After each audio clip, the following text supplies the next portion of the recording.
আসসালামু আলাইকুম রহমতুল্লাহ বারাকাতু। প্রিয় মালয়েশিয়াবাসী সকল প্রবাসী ভাইদের জন্য একটা সতর্কমূলক বার্তা। আমরা যারা এই মালয়েশিয়ায় বাংলাদেশি প্রবাসী যারা অবস্থানরত আছি, আমরা যারা এখনও ওয়ান টাইম সিম ব্যবহার করি এবং পাসপোর্ট ছাড়া যে সিমগুলো আমরা ব্যবহার করি, সকল সিমগুলো অতি দ্রুতই বন্ধ করে দিবে।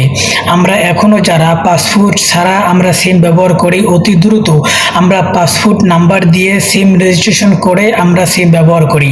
সরকার সকল প্রবাসীদের সতর্কমূলক বার্তা দিয়ে দিচ্ছে যে আমরা বর্তমানে যে এই বাংলাদেশি প্রবাসী মালয়েশিয়াতে অবস্থানরত আছি, আমরা যারা এখনো ওয়ান টাইম সিম কিংবা পাসপোর্ট ছাড়া যে সিমগুলো আমরা ব্যবহার করি, সকল সিমগুলা অতি দ্রুতই বন্ধ করে দিবে এবং কিছু সংখ্যক সিম ব্যবহার এবং কিছু সংখ্যক সিম বন্ধ করে দিছে।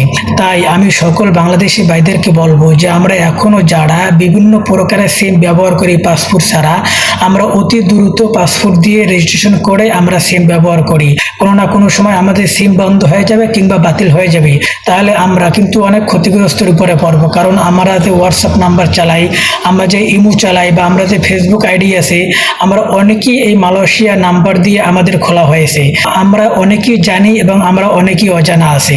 যারা আমরা এখনো জানি না কিংবা আমরা কোনো সংবাদ পাচ্ছি না, আমরা অতি দ্রুত পাসপোর্ট নাম্বার দিয়ে সিম রেজিস্ট্রেশন করে আমরা ইমো, হোয়াটসঅ্যাপ এবং ফেসবুক সকল আইডি আমরা সুন্দরভাবে খুলব, না হয় আমরা অনেক ক্ষতিগ্রস্ত হয়ে পড়ব।